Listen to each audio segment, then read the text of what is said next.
Meus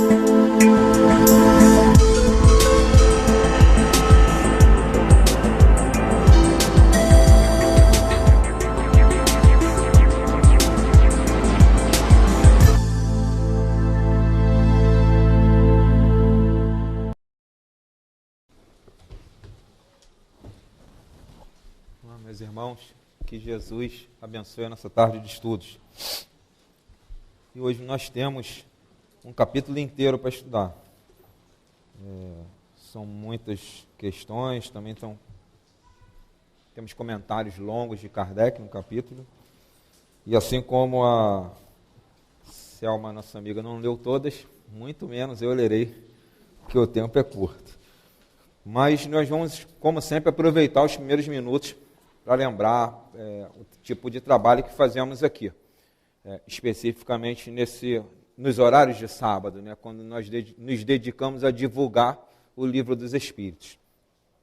Esse é um trabalho que, do ano passado para cá, vem representando um tema especial para casa, tendo em vista que ele foi o assunto, né, foi o tema do encontro de Eurípides de Barçanufo, ano passado, um belíssimo trabalho feito pelos colegas desse encontro, e esse ano será, mas quando eu digo esse ano, eu já estou em 2013, e no ano de 2013 será tema do encontro de mediunidades também. Então a casa tem tido todo um cuidado, vamos dizer dessa forma, com as tarefas que envolvem a divulgação doutrinária, que são essas aqui, as reuniões públicas, os cursos da casa, os encontros, enfim, todos os momentos em que a gente, de público, fala de algum assunto ligado à doutrina espírita. Por que isso é importante? Porque quando a gente começa a estudar lá o Livro dos Médiuns, Kardec fala que a doutrina espírita é uma coisa muito importante, porque traz para a gente luzes sobre todos os assuntos, essa é a expressão que ele usa, todos os assuntos, então não é uma analogia, nenhuma metáfora, são todos mesmo, então isso é uma coisa muito importante, que dizem respeito à nossa vida. Então, sobre tudo que acontece ao nosso redor, a doutrina espírita tem uma hipótese, a hipótese espírita para tratar sobre aquilo. E por que a gente precisa destacar isso na reunião pública? É assim, especial, que fala do Livro dos Espíritos. Porque nós viemos para cá para estudar o Livro dos Espíritos. E sempre que a gente se propõe a estudar o Livro dos Espíritos, a gente está estudando a forma espírita de ver e de entender as coisas que acontecem ao nosso redor. Observem que isso era uma coisa tão importante para Kardec, por conseguinte é para todos nós que, por alguma razão, ou nos declaramos espíritas, ou estamos interessados no assunto espiritismo. Isso é uma coisa tão importante que na introdução do livro, que nós já estudamos, o estudo é sequencial, então nós já passamos pela introdução do livro alguns meses atrás. Na introdução, uma das definições de espírita é aquele que estuda criteriosamente tudo aquilo que lhe chega. Nesse caso, o critério é o critério espírita. Então, hoje nós vamos falar sobre o fenômeno da morte, na verdade, a chegada do espírito em retorno à vida espiritual.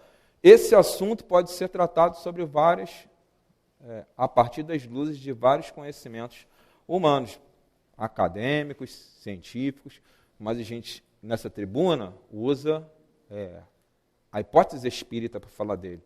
E não é nem a hipótese de Kardec.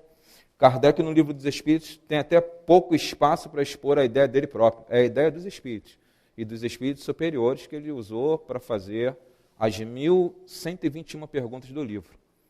Então, isso é importante para a gente, porque como espíritas, depois nós somos cobrados na sociedade lá fora a falar sobre determinados assuntos, e as pessoas vão querer ouvir a ótica espírita, não vão querer ouvir a ótica do psicólogo, nem do pedagogo, nem do médico, porque para esse tipo de abordagem há um outro fórum, que é o local onde eles trabalham e estudam. A casa espírita é o local, é o fórum espírita para se discutir essas coisas. Então, quando nós vamos falar da chegada do espírito de volta ao mundo espiritual, nós vamos fazer isso a partir dos fundamentos da doutrina espírita. Quais são eles? A reencarnação, o fato de nós preexistirmos antes dessa existência, o fato de que nós vamos, como é o tema de hoje, sobreviver ao fenômeno da morte, é o fato de que as pessoas que estão na vida espiritual podem se comunicar conosco, a mediunidade, e o fato de que as almas ocupam os vários espaços que existem no universo, a pluralidade dos mundos habitáveis. E por fim, de que Deus é soberanamente bom, justo, misericordioso, onipotente, onisciente, onipresente. Esses são os fundamentos da doutrina espírita. Sobre esses alicerces que a gente estuda tudo que está dentro desse livro e dos outros que se colocam debaixo desse, vamos colocar assim, guarda-chuva, que é a doutrina espírita, se dizendo livros espíritas, se apresentando como um assunto de natureza espírita. A chegada do espírito à vida espiritual, em retorno, por exemplo, é tratado como um assunto que só o espírita fala. Tenho certeza que vocês já ouviram as pessoas falarem: você não é espírita? Vou bebendo até água antes para poder escolher bem as palavras. Você não é espírita, então a sua religião não é a religião que só fala da morte? Já ouviram falar isso? Você não é espírita, por isso que a sua vida não vai para frente, que você só fica falando da morte, dessas coisas. E nós vamos ver que a abordagem de espírita, essas colocações não tem nada. A abordagem que a doutrina espírita traz desses assuntos e do próprio espírita é muito diferente dessa. E eu acho que nós vamos conseguir fazer isso a partir do tema que nós temos para estudar hoje. Vamos começar aqui com as nossas perguntas. A primeira é 149. O que sucede à alma no instante da morte? E a resposta: volta a ser espírito, isto é, volve ao mundo dos espíritos, de onde se apartara momentaneamente. Eu reparei, para vocês verem há quanto tempo que eu não consigo participar desse trabalho, eu reparei que tem até perguntas agora nas páginas, estou vendo que está todo mundo lendo aí. Que ótimo. Então, a palavra momentaneamente é especial para a gente hoje, porque ela indica que a nossa vida de verdade é espiritual, não é essa aqui. Bom, momentaneamente nós nos afastamos dela. Então, aquela é a vida verdadeira de todos nós. Essa é a que momentaneamente estamos utilizando para quê? Para cumprirmos as propostas de Deus sob o ponto de vista espírita para nós, que estão nas perguntas 132, 133, estudamos algumas semanas atrás, onde se fala dos objetivos da reencarnação. Por que a gente renasce? Por que a gente momentaneamente abandona a nossa vida real para ficarmos nessa aqui, na vida corpórea? Por duas razões. Primeiro, para nos tornarmos pessoas melhores. E segundo, para servirmos, essa expressão que está lá, de sócios de Deus na obra da criação. Então a gente vem para cá para tratar do nosso progresso e para ajudar a Deus no progresso de todas as outras criaturas do universo. São essas as duas razões que nos levam a deixar a nossa vida verdadeira, que é espiritual, e passar uma temporada nessa daqui, na vida corpórea.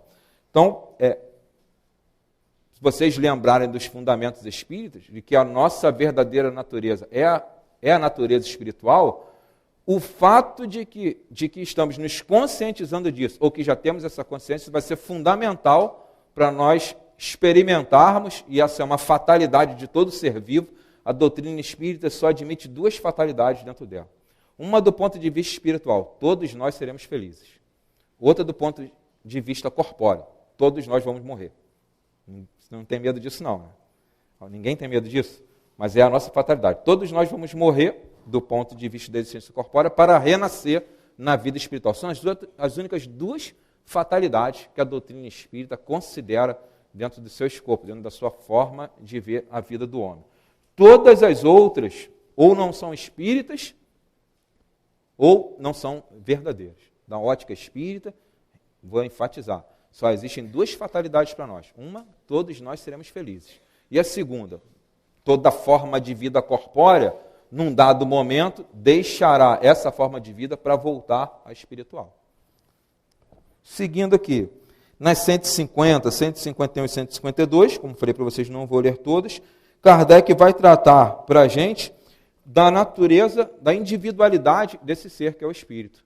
Por que ele faz isso? Aí nós vamos precisar contextualizar, porque no período em que a doutrina espírita foi chegando dessa forma organizada por Kardec, se experimentou uma série de pensamentos também ao redor que procurava explicar, por exemplo, da onde vinham o pensamento ou as coisas que os médiuns falavam e que se tornaram públicas a partir, ou melhor dizendo, já era conhecido isso desde muito tempo, mas ganharam essa organização a partir da publicação do Livro dos Espíritos totalmente escrito a partir das respostas dos espíritos a uma espécie de entrevista feita com eles por Allan Kardec.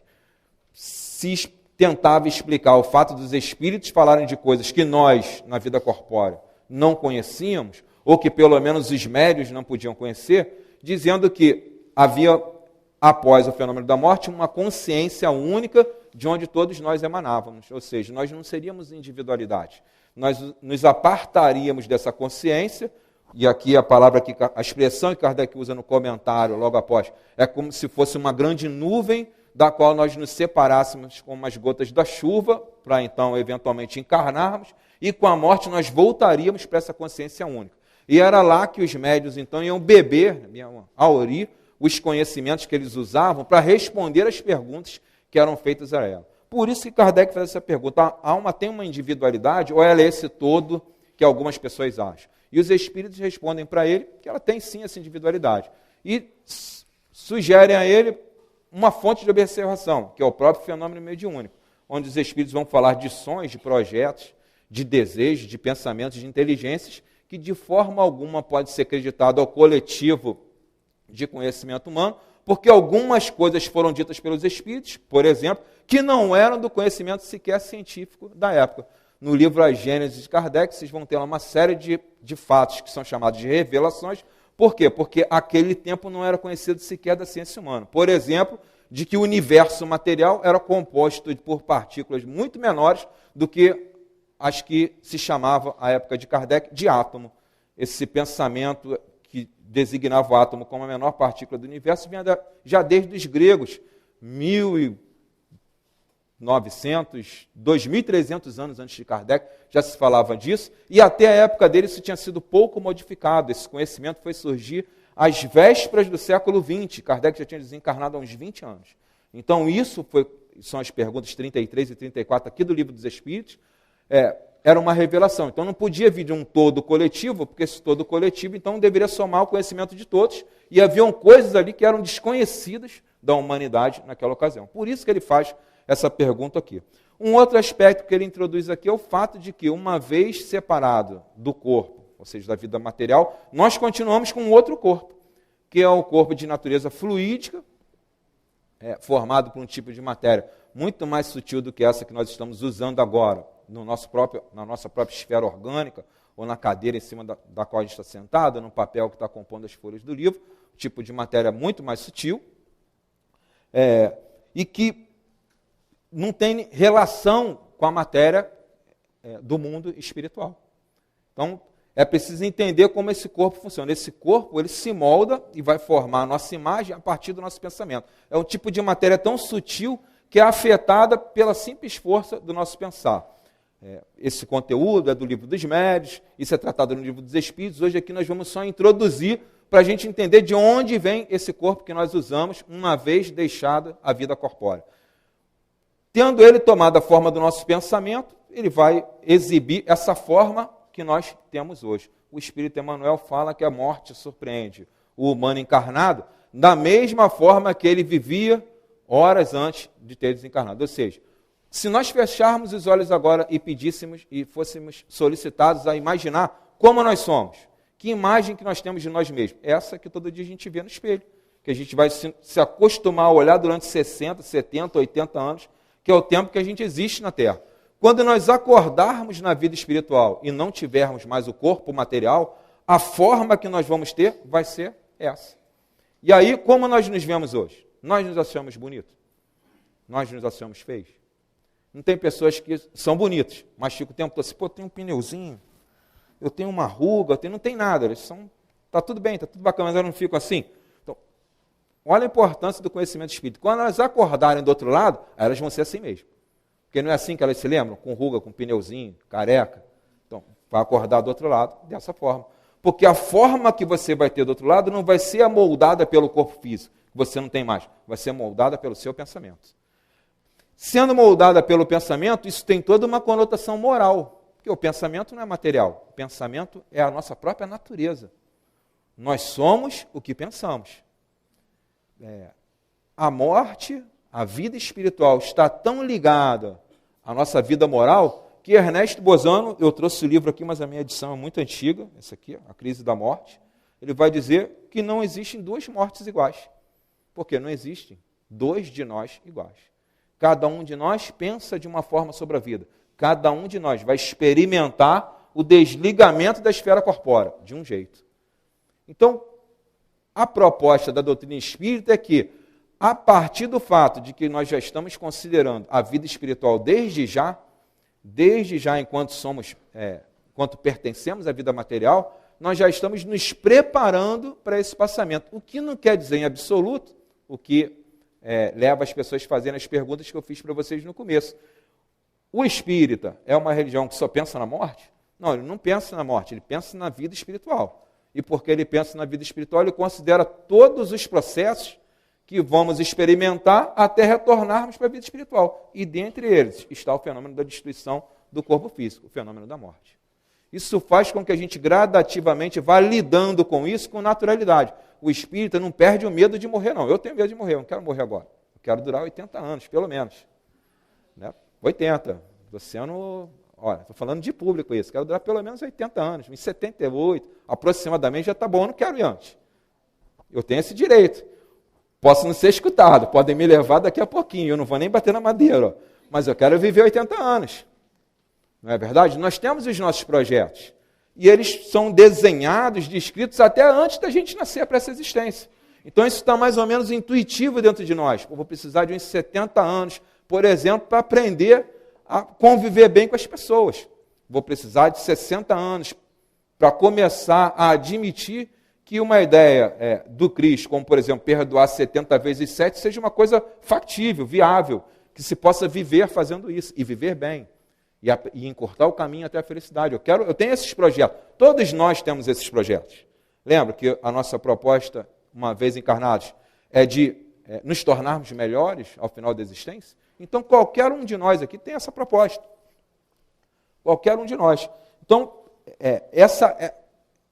viver considerando essa realidade faz com que a gente encare o fenômeno da morte com mais naturalidade. Mas isso não quer dizer que a gente vai ter medo, não vai ter medo, não vai ficar apreensivo diante disso. Ah, mas eu li uma vez que o doutor Bezerra de Menezes, ele quando chegou próximo do desencarne, ele não teve medo. O doutor Bezerra de Menezes não teve medo. Vocês sabem quem foi o doutor Bezerra de Menezes? Então, vem no encontro dele em agosto, então compra os livros lá na biblioteca que falam da vida desse homem, vocês vão perceber que um tipo de espírito bem diferente do comum do homem encarnado. Um tipo de espírito que era descrito assim, vivia a vida do homem sem ser propriamente um homem da terra. Então era uma pessoa espiritualizada. Ele tinha uma concepção de vida superior à que a média de nós encarnados temos. Então é muito natural que ele, diante do chamamento da morte, tivesse um comportamento igualmente diferente. Porque lembra o que está escrito aqui?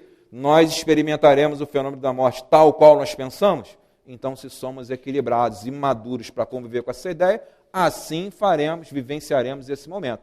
Se não somos, e aí cada um vai fazer a sua análise, a sua medida, e vai descobrir, já imaginando assim, sem medo, de como vai experimentar o dia em que vai ser chamado de volta para a nossa vida verdadeira. Vamos ler mais um pouquinho aqui para vocês não ficarem com medo. Pode ter medo não. Vamos dar um pulo agora. Vamos lá para 154, na separação da alma e do corpo. Agora é mais tranquilo, vai dar menos medo. A pergunta 154. É dolorosa a separação da alma e do corpo? Não. Olha só, para perder o medo mesmo. Não dói morrer. O Mileco, espírita, trabalhador de primeira hora da causa espírita, ele dizia, considerando o fundamento da reencarnação, lembra? Todo assunto tratado na casa espírita é sob a ótica espírita. Então ele dizia assim, todos nós estamos cansados de morrer e não nos acostumamos. Já morreu um monte de vezes, todos nós aqui. E a gente se acostuma com essa ideia. Às vezes a gente está parado assim, dá um tremelico, assim, uma morte passou aqui, a gente não faz assim, um negócio. Pois é. Então a resposta, não. O corpo quase sempre sofre mais durante a vida que no momento da morte. Olha o que os espíritos respondem para Kardec. A alma, nenhuma parte toma nisso. Os sofrimentos que algumas vezes se experimentam no instante da morte são um gozo para o espírito, que vê chegar ao termo do seu exílio. Nós estamos lendo um livro que tem 1.121 perguntas, 1.019 diretos, mas as subperguntas, comentários não, mas as considerações de Kardec são contadas, são 1.019 as numeradas. E aqui a gente está estudando um grupo de 10, então o livro tem todo um contexto. As respostas, elas são dadas por espírito superior. Espírito superior, para ele, é isso mesmo. O momento da morte é um gozo.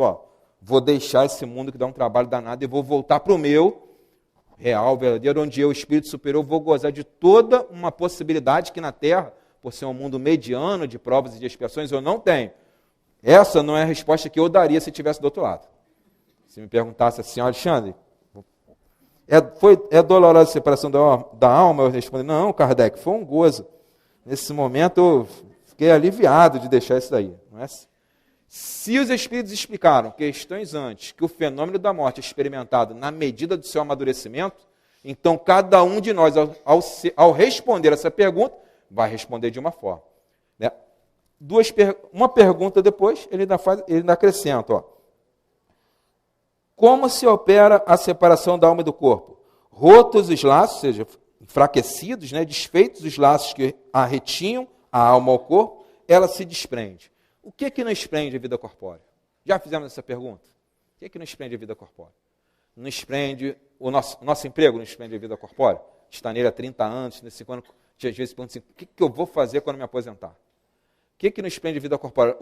Os nossos bens? Às vezes a gente tem bens, a gente deve pensar assim, quando morrer, vão meter o pau nisso tudo, em 2 dias vai acabar tudo, vou ficar sem nada, vai acabar tudo. O que nos prende a vida corpórea?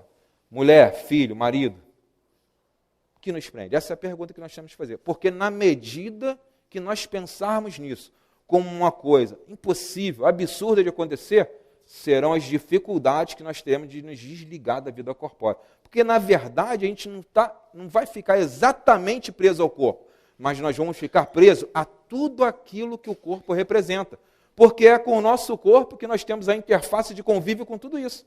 É com o meu corpo que eu aproveito do convívio com os colegas do trabalho, é com o meu corpo que eu usufruo dos meus bens, é com o meu corpo que eu convivo com os meus amados e queridos. Então, ele catalisa essas atenções. Então, o que eu me prendo a esses outros valores vai estar catalisado nele. E daí a maior dificuldade para me afastar. Vocês têm uma imagem, não é exatamente o desligamento de um espírito, mas ela representa bem isso e acho legal de usar, porque todo mundo com mais de 30 anos, aí acho que não fiquem zangados comigo, acho que eu peguei uma média aqui legal, com mais de 30 anos vai lembrar do filme Ghost. Os mais novos não sabem nem o que é isso, tem que ir lá no YouTube e pesquisar, dá o jeito de vocês. Mas o filme Ghost, lembra quando tinha um cheque lá de $1 milhão, que a moça, o cara foi dar para ela, ela não queria soltar o cheque, assim, ele puxava ela ia junto, assim, é aquilo ali, mais ou menos, agora eu estou usando uma alegoria, que vai representar o momento do desligamento. Você vai olhar para um lado e vai ver uma série de valores, e vai olhar para outro, outra série de valores. O que interessa mais a você? É o que vai fazer com que esse momento seja mais ou menos longo, mais ou menos tranquilo, mais ou menos penoso. É isso que vai, é daí que vai nascer a forma como nós vamos conviver com esse momento. De novo, o grande lance da doutrina espírita. Trazer essas discussões agora, no meu caso, como falei para vocês, falta 40 anos para morrer, já estou discutindo isso agora. Até lá já me acostumei. 40, falta 40 anos. Levando em consideração que eu comecei aqui há 20, fez 20 anos agora, na última semana de outubro, então 60 anos, é um tempo razoável para se acostumar. Acho que eu vou conseguir, eu acho, sei lá também, só na hora que eu vou saber. Tem certas coisas, e aí se chama a isso de prova, que você vai provar o seu conhecimento. Não é para isso a prova na escola? Para que a gente faz prova? Tem um monte de ferramentas de avaliação, mas a prova sendo uma delas, serve para quê? Para que eu mostre aos meus superiores que aquilo que ele propôs para mim como matéria de estudo, eu aprendi. Aí, prova aqui que você aprendeu. Aí eu faço lá aquelas questões, respondo, sou avaliado. Então, a prova, do ponto de vista espírita, é isso. É o momento onde eu sou chamado a provar, e não é para Deus não, hein? Para Deus eu não preciso provar nada. Deus sabe de tudo, Ele é onisciente. Deus sabe muito bem quanto cada um de nós está valendo. Ele sabe disso. Eu vou provar para mim. Vou provar que eu estou em condições de atravessar uma lei de Deus, que é a lei de destruição, equilibradamente. E, mais que equilibrado, esperançosamente. Porque vou estar com a ideia de que estou indo para uma ainda melhor. Não é à toa que a gente fala assim, cadê fulano? Não vejo ele no tempo não. Ih, fulano passou dessa para melhor. Não é assim que a gente fala? intuitivamente, é o que a gente espera da vida espiritual, que ela seja melhor do que essa que a gente deixou. Então, esses ditados, assim, eles têm um fundo de preciso, né, nas descrições. Às vezes eles passam como senso comum e são desprezados, né, mas não é para ser sempre assim, não. Tem uma razão deles existirem. Né? Vamos continuar mais um pouquinho aqui. Aí é legal a gente ver o quê? O depoimento de quem está do outro lado, porque no nosso caso nós estamos aqui, e a gente não lembra como é que foi a nossa vida espiritual, não é verdade? Então vamos ver o que fala o pessoal que está do outro lado. Esse livro aqui, A Crise da Morte, do Ernesto Bozano, tem 16 depoimentos publicados em revistas, jornais, artigos científicos, olha só que legal, da época do Ernesto Bozano, ou seja, final do século XIX, começo do século XX, falando do quê? De pessoas que estavam na vida espiritual e descreveram a chegada na vida espiritual a partir de um médium, obviamente. Então, vamos pegar aqui 2 fragmentos dele para a gente entender. Logo o primeiro caso. No momento da morte, é um rapaz que um navio afundou. E ele, esposa, irmão, várias pessoas da família desencarnaram. Aí ele fala assim, no momento da morte, revi como num panorama os acontecimentos de toda a minha existência. Isso ele já estava do outro lado. Todas as cenas, todas as ações que eu praticara passaram ante meu olhar, como se houvessem gravado na minha mentalidade em fórmulas luminosas. Nenhum só dos meus amigos, desde a minha infância até a morte, faltou à chamada. Vou ler mais um pouquinho. Na ocasião, agora é o que interessa para a gente, em que mergulhei no mar, tendo nos braços minha mulher, apareceram meu pai e minha mãe. E foi esta, o pai e a mãe já eram desencarnados, quem me retirou da água, mostrando uma energia cuja natureza só agora compreendo. Não me lembro de ter sofrido, essa é a parte que a gente queria ouvir. Não me lembro de ter sofrido. Quando imergi nas águas, não experimentei sensação alguma de medo, nem mesmo de frio ou de asfixia. Não me recordo de ter ouvido o barulho das ondas e se quebrarem sobre as nossas cabeças. Desprendi-me do corpo, quase sem me aperceber disso, e abraçado sempre a minha mulher. Segui minha mãe, que viera para nos acolher e guiar. Lembra a parte que interessa para a gente? Nem me apercebi de que havia me desligado da matéria. Sabe por quê? Estou preocupado com a minha esposa. Estou preocupado comigo. Lembra do filme Ghost de novo? O cara está lá brigando, de repente sai um tiro, sai os 2 correndo. Quando ele volta, é que ele vê que aconteceu alguma coisa estranha. Por quê? Porque ele vê ele deitado no chão. Como é que eu posso estar ali se eu estou aqui? Morri. Aí que ele se deu conta. Mas no momento em que ele morreu, ele nem se deu conta. Por quê? Qual era a preocupação dele? Vou pegar esse sem vergonha que me passou para trás. Ele não estava pensando nele. Então, isso dá pistas de que a educação do nosso pensamento vai facilitar o experimentar desse momento que vai ser real para todos nós. Em que nós estamos pensando? É isso que vai tomar a nossa mente quando a gente deixar a vida corpórea. Às vezes os trabalhadores do Leon Denis falam assim, não, quando eu estiver desencarnado eu vou pensar no Leon Denis. Eu vou para lá na mesma hora, mas o cara mora em Santa Cruz. Pensei num lugar assim, mais longe, né? Vou morrer, vou pensar no Leon Denis, vai aparecer aqui na mesma hora. Por quê? Porque se ele pensou mesmo, ele vem, gente. Literalmente, na velocidade do pensamento. Não vai vir andando de lá até aqui não, senão vai vir na velocidade do pensamento. Já vai aparecer aqui. Quando aparecer aqui, vai sentar num banquinho daquele ali. Tem umas pessoas sentadas ali, mas não vão ficar preocupadas com isso. Vão sentar ali e vão esperar ser socorridos. Porque é assim. Nós vamos aonde nosso pensamento determina. Olha a pessoa aqui, estou preocupado com a minha esposa, não larguei ela o tempo todo, nem me dei conta que eu desencarnei. Muito menos que ela tinha desencarnado. Vamos ver mais um? Vamos ver mais um. Tá legal isso. Então vamos ver aqui, É o segundo caso, Como sucede a um bem grande número de humanos, meu espírito não chegou, agora outro caso, não chegou muito facilmente a se libertar do corpo. Eu senti que me desprendia gradualmente dos laços orgânicos, era uma pessoa que foi desencarnando adoecida, mas me encontrava em condições pouco lúcidas de existência, afigurando-se-me como que sonhava. Sentia minha personalidade como que dividida em muitas partes. Conforme você vai deixando o corpo, você não sai de uma hora para outra. Ainda tem uma parte lá, uma parte aqui, uma parte no meio do caminho. Parece que você está dividido em várias partes. Estou falando isso, não é porque eu lembro quando eu morri, não. É porque eu estou lendo aqui. Sentia a minha personalidade dividida em várias partes. Todavia, permaneciam ligadas por um laço indissolúvel. Quando o organismo corpóreo deixou de funcionar, pôde o espírito despojar-se dele inteiramente. Pareceu-me então que as partes destacadas da minha personalidade se reuniam numa só.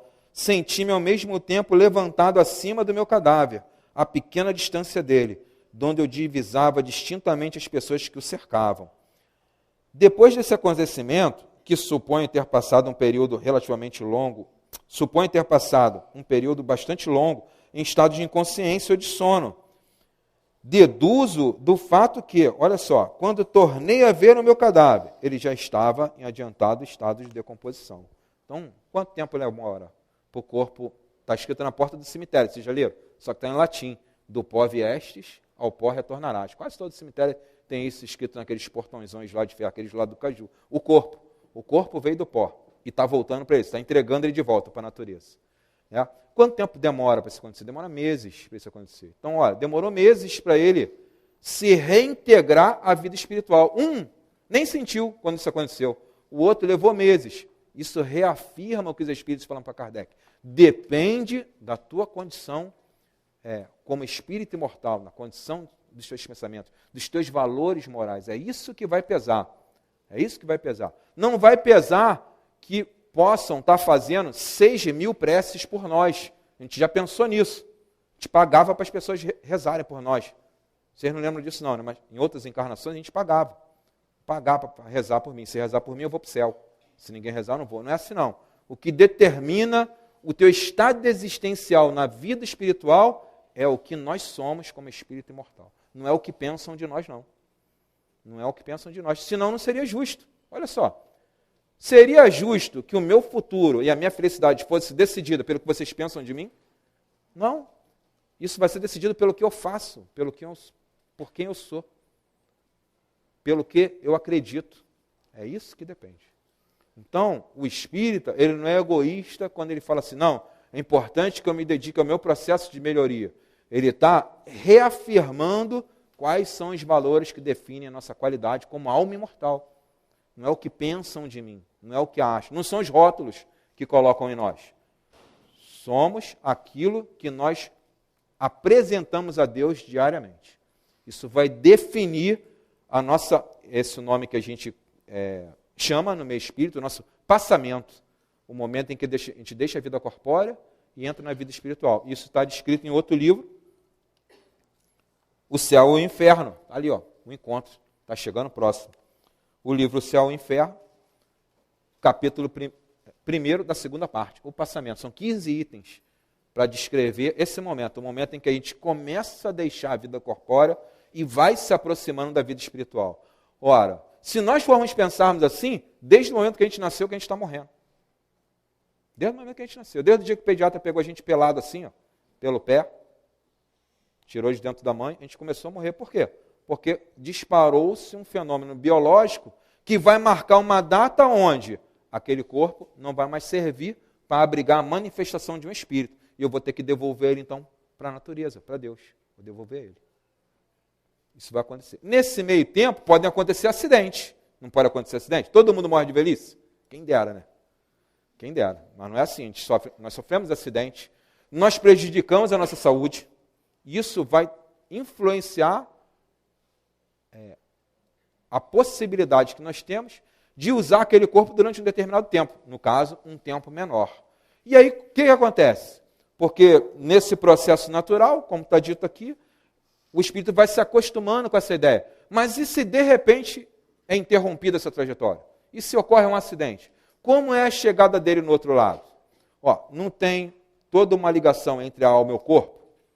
Tem toda uma ligação entre a alma e o corpo. Se você quebra isso de uma hora para outra, imagina que está todo mundo dentro do trem aqui agora. O trem deu uma freada. O que acontece com a gente? Vai todo mundo parar lá na frente, em cima do maquinista. Tem uma inércia a ser quebrada aí. Se você vinha com uma proposta de vida e se interrompe, a tendência é que você ainda leve um tempo pensando que está vivo. Isso é uma tendência. Isso é mal ou é ruim? Isso é ótimo. Isso é ótimo. Porque é a forma que você vai ter para se acostumar com a nova vida. Já pensou se de uma hora para outra a gente fosse retirado para um mundo que é assim, ó, pensou, está lá? Já pensou? Já pensaram nisso? Já pensou viver num mundo onde o que você pensa está exposto para todo mundo? Imagina você na beira da praia dessa forma. Aí passa lá a garota de biquíni, todo mundo vendo o que você está pensando. Imagina assim você tomando uma bronca do teu patrão. Aí ele olha assim e vê o que você está pensando. Você manda embora na mesma hora. Imagina. Então, esse é o mundo espiritual. Um mundo onde os pensamentos são franqueados a todos que são iguais ou superiores a nós. Esse é o mundo espiritual, um mundo onde, porque a matéria não é como essa, eu me desloco na velocidade do pensamento. Esse é o mundo espiritual, um mundo onde as categorias de espíritos são determinadas pelo que os espíritos são de verdade. No nosso mundo não é assim. Eu posso ser mais rastejante dos seres e ser considerado pela sociedade uma pessoa maravilhosa. Não é isso que a gente vê na televisão todos os dias?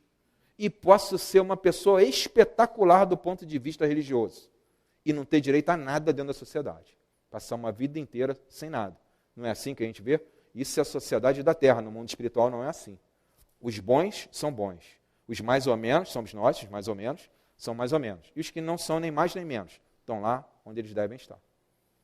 E eles vão progredir de uma categoria para outra, mas vai precisar de tempo. Vai precisar de tempo. Isso, diz Leon Denis no livro No Invisível, os espíritos se organizam em camadas sucessivas e superpostas, onde muitas vezes os que estão abaixo sequer concebem como é a vida dos que estão em cima. Não é assim? A gente consegue imaginar como é a vida do Dr. Herman? Como será a vida do Chico Xavier? Falando aqui de ícones dentro da nossa religião. Como deve ser a vida do Gandhi, do reverendo Martin Luther King? Será que é igual a mim? Quando eu desencarnar, eu vou merecer ter a mesma recepção que o Chico Xavier teve? Então, essas são perguntas que a gente precisa fazer agora. Dá tempo da gente diminuir a distância para o Chico. Nessa vida, já nessa vida. Dá tempo para diminuir a distância. Porque isso é que vai determinar a condição da nossa chegada do outro lado.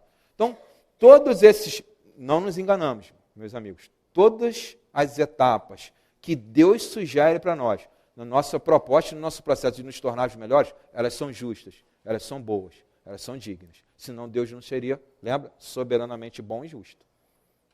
Deus não seria bom e justo. Ou seja, não seríamos pessoas de religião. A pessoa de religião, ela acredita nos valores absolutos de Deus. E se isso chegar ao extremo, ganha o nome de fé. A fé é a crença absoluta em Deus e nas suas leis. É o que a gente está procurando. Segundo o Evangelho, segundo o Espiritismo, a fé é a última conquista do homem na Terra. Está faltando, né? Um pouquinho para a gente. Então, observa que todas essas etapas que nós estamos aqui discutindo agora, elas são muito importantes para um processo que é o todo, que é o quê? A construção da minha felicidade. Que não começa nem termina porque eu adoeci ou morri amanhã, mas está inserido. É como fala na música, né? Não se fala lá que o mesmo trem que parte é o da chegada, não tem uma música que fala isso? Que a vida, que são os dois lados de uma mesma moeda, não tem? Então, é um processo que nós estamos experimentando. Dentro desse processo há etapas que nós experimentamos com maior ou menor equilíbrio, com maior ou menor madureza, com maior ou menor certeza de um amanhã melhor. Mas isso tudo é um processo. E não é um processo fim, é um processo meio. Isso é o meio de nós alcançarmos a nossa felicidade. É um meio que vai determinar isso. Vamos ler mais um pouquinho, que eu ainda tenho mais quantos minutos? 10 minutos, uma eternidade, dá para ler coisa que não acaba mais. Vamos ver aqui. Vamos pular agora lá para o 156. Olha só. A separação definitiva da alma e do corpo pode ocorrer antes da cessação completa da vida orgânica? Olha só o que Kardec está perguntando. Se antes de ocorrer o fim da vida no corpo, o espírito já pode ter saído? Será que isso é possível? Por que ele pergunta isso? Kardec viveu logo depois da Revolução Francesa, que teve muitas coisas legais, despertou o mundo para um monte de outros valores, para o iluminismo e tudo mais, mas se realizou dentro de um banho de sangue. Todo mundo que não era do regime foi decapitado. Todo mundo, não teve perdão. Então, se pensou assim, como é que a gente pode pôr fim na vida das pessoas de forma rápida e indolor? Aí um médium chamado Dr. Guillotin, que deu o nome ao instrumento, guilhotina, inventou a guilhotina. Vai morrer rapidinho. Cortou a cabeça, acabou, bota no cesto e leva. Olha, isso é um raciocínio científico humano, de 300 e poucos anos atrás. Né? E a gente ainda fala que a vida não mudou. As pessoas falam assim, a vida não mudou nada. Mudou muito, gente. nós vivemos num mundo muito melhor do que o que Kardec viveu em meados do século XIX. Nosso mundo é muito melhor. E os nossos filhos, daqui a 50, 80 anos, vai ser ainda melhor. Pelo menos do ponto de vista da vida espiritual. Do ponto de vista da vida corpórea, outras leis o regem. Mas do ponto de vista moral, vai ser melhor. Sabe por quê? Todo mundo não tende à felicidade, então está todo mundo melhorando. Então, isso é bem distante daquela coisa de que o espírita só pensa na morte, né? Não é bem distante? Pois é. Vamos ler aqui mais um pouquinho. A resposta. Na agonia, a alma algumas vezes já tem deixado o corpo. Nada mais há que a vida orgânica. O homem já não tem consciência de si mesmo. Entretanto, ainda lhe resta um sopro de vida. O corpo é a máquina que o coração põe em movimento. Existe enquanto o coração faz circular nas veias o sangue, para o que não necessita da alma. Se eu ligar um corpo nos aparelhinhos que tem lá no hospital, eu posso manter ele vivo quanto tempo eu quiser. Embora o espírito possa não estar mais ali. A ligação do espírito e do corpo não significa vida. A vida é o que é o fluido, lembra aquele fluido que compõe o corpo espiritual? É um tipo de energia que ainda se mantém dentro dele. O espírito ajuda na manutenção. Por quê? Porque o espírito é um inteligente, ele come, ele bebe, ele respira, ele repousa. Então ele está sempre renovando a quantidade de energia que mantém a casa momentânea dele, valendo a expressão lá do começo, a vida momentânea, funcionando. Por isso que na medida em que eu vou destruindo essa máquina, se eu como mal, bebo mal, durmo pouco, eu vou encurtando o tempo de validade dela, de funcionamento pelo menos, em boas condições dela. Então estou antecipando o momento de deixar essa vida. Por quê? Por falta de ter onde morar. O corpo está estragado, vou ter que deixar a vida. Mas eu posso afastar do espírito, manter esse corpo funcionando um tempão. Então todo mundo que está em coma, Alexandre, tem um espírito ali ou já foi? Depende. Voltamos à discussão inicial. Qual é a ligação daquele espírito com a vida material? Qual é a ligação dele? É muito forte? Ele vai ficar. Não é? Já foi. E como é que a gente vai saber? Muitas vezes não vai.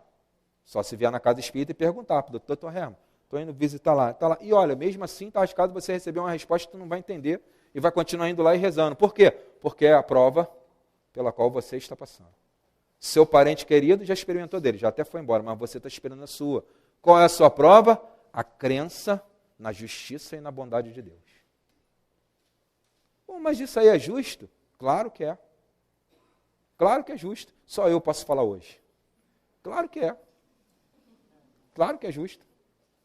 Então, todas essas questões envolvem, vocês vão pensar assim, então uma determinação divina? Não, a razão. Porque é o pensamento de Deus que vai determinar os caminhos da nossa felicidade. Imaginemos, porque já estamos nos aproximando do fim do nosso tempo aqui, a nossa única existência, essa de agora. Quantas coisas nós pensávamos assim em relação aos nossos pais quando a gente tinha 14 anos? Pô, meu pai, ele não deixa eu participar de nada, eu não tenho direito a opinar em nada. Tudo ele manda, tudo ele diz que é. 40 anos depois, quando você tiver os seus filhos, aí você vai lembrar, pô, mas o velho, ele sabia das coisas. Ele fez isso porque aí eu, trilhando esse caminho mais difícil, eu cheguei aqui muito mais maduro. Hoje eu sou uma pessoa muito melhor diante da vida porque eu experimentei aquelas dificuldades lá de trás. Então, o fato de eu passar por uma dificuldade, o fato de eu até experimentar uma dor, não quer nada mais do que dizer de que eu estou passando por etapas que vão servir para amanhã me constituir num ser humano melhor, mais conhecedor da ideia de Deus. E dentro disso, meus amigos, não estão só as perdas da vida material, estão também as perdas da vida moral, como, por exemplo, a dedicação que nós às vezes temos aos nossos queridos, que a despeito de todos os nossos esforços, deixam a vida material antes de nós. Tem um filme que eu já vi umas 300 vezes, eu e minha filha. Na verdade são 3, né? O Senhor dos Anéis. Eu gosto daquele tipo de filme ali. Mas tem uma parte ali que um pai, o filho dele desencarna. Aí o pai fala assim, ó, Deus não é justo, porque nenhum pai deveria assistir o desencarne. Desencarne é papo de espírita, né? Mas eu estou falando, nenhum pai deveria presenciar o desencarne, o retorno do filho à vida corpórea. Mas essa é a visão do homem da terra. Essa é a visão do homem da terra. A visão do homem espiritual é muito diferente. Muito diferente. Existem, segundo Emmanuel, no livro A Caminho da Luz, 5 vezes mais espíritos ligados ao nosso planeta do que encarnados neles. Nós temos 7 bilhões de almas na Terra nesse momento, aproximadamente. Do outro lado, teria então 35 bilhões. Quantas pessoas nos amam nessa vida? eu posso, pela matemática, concluir que, do outro lado, tem 5 vezes mais pessoas que me amam e que estão me esperando. É justo que aqueles que eu amo fiquem só na terra comigo? Já pararam para pensar nisso? Tem gente do outro lado me esperando de volta? Eles vão esperar 40 anos. Mas já pararam para pensar nisso? Pois é, né? Com esse pensamento a gente vai encerrando o nosso estudo, entendendo que a proposta espírita é justamente essa. Não foi à toa que Kardec escolheu o método da pergunta e resposta. O Espiritismo, ele nos ajuda, não é porque ele traz respostas, não, mas é porque ele nos incita a perguntar, a questionar, a procurar entender por que as coisas acontecem. E na medida que a gente faz isso com uma disposição sincera e honesta de aprender, nós vamos nos tornando pessoas cada vez mais felizes, porque conhecemos cada vez mais o melhor da nossa vida. Que Deus nos ajude, nos despeça a todos com essa certeza da bondade de Deus e da utilidade e valor da vida na Terra. Graças a Deus.